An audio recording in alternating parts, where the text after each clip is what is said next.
Hi everyone, my name is Sarah Beth, and I finally finished reading The Pale King by David Foster Wallace. This book is about 550 pages long and was published posthumously in 2011. As you might know, David Foster Wallace committed suicide in 2008 and was not able to complete this novel. So this was actually, it's known as an unfinished novel. It's a Pulitzer Prize finalist. I had a lot of interest in this because I have previously read Infinite Jest, which was his last fictional novel previously to this one.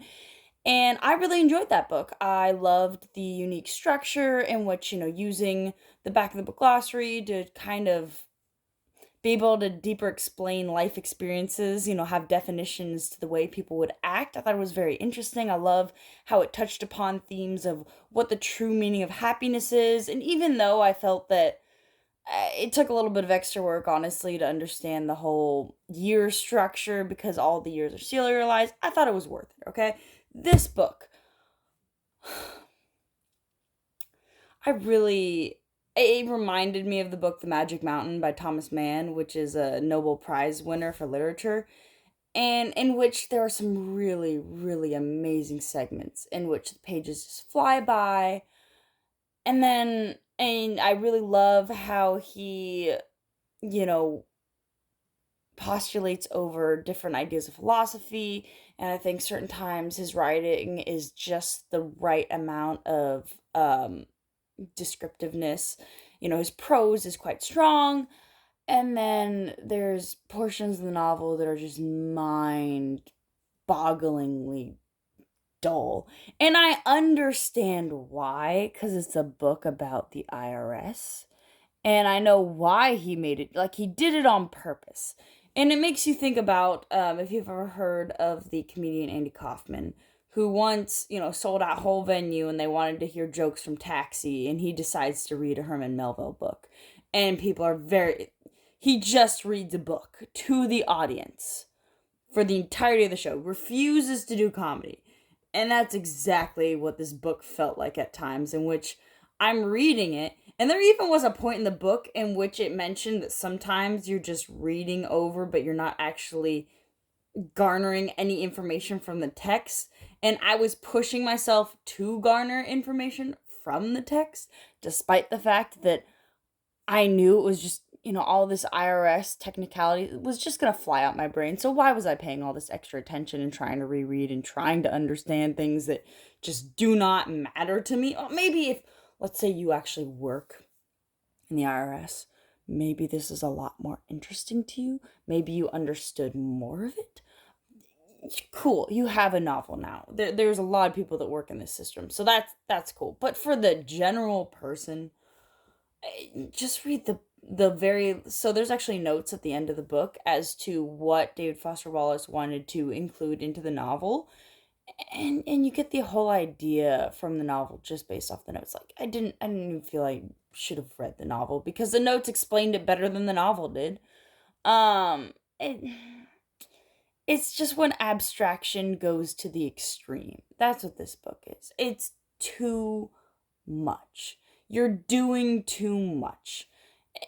I understand trying to make a masterpiece by making it overly complex, and I think the perfect complexity would be the amount that you can force your, readers to work is Infinite Jest. That book is over 1,000 pages long and requires effort, and I felt like I achieved something, and I enjoyed the read by the end, and I felt the whole weight of the novel's ideologies by the end of the novel. I felt that I had earned something, I had understood something, and I had felt, when you have that deep contemplation of finishing a novel, that's how I felt. The end of this book, I did not feel that. I felt snubbed. I thought the ending was not an ending. There are so many characters that only appear once, and it's funny because even in the notes, because David Wallace, he actually places himself in this novel as almost a memoir because he worked there for a year. I assume, because that's what the novel is telling me. And he disappears about 100 pages in, and apparently, according to the book, he was supposed to appear 100 pages in to reflect the fact that, he had disappeared into the into the system of the IRS. And I'm thinking to myself, yeah, I barely even got to touch upon that character. There's 50 other characters. Do you really think I noticed that much when I didn't feel close to any of the characters? You don't. I mean, there's only, I think, a few that appear, like, have multiple sections in, like, a 50-section book, and there's some long chapters. We're talking, there's a chapter that's about 100 pages long.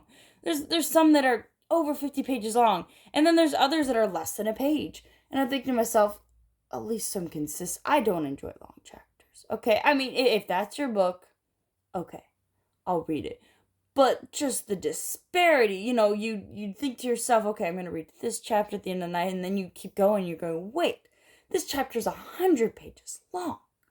I wanted to like it because I did enjoy Infinite Jest quite a lot, and I thought it would give me that same sense of moral completion, and his musings are still great. I know that he's passed on, and maybe because he was so introspective, that might have affected his happiness, but he was able to really glean so many truths about life, and I respect his writing. But I don't think I ever want to read this book again. I would reread Infinite Jest. That's over 1,000 pages. It's twice the length, pretty much, of this book. I don't want to reread this. So I'm not gonna recommend it.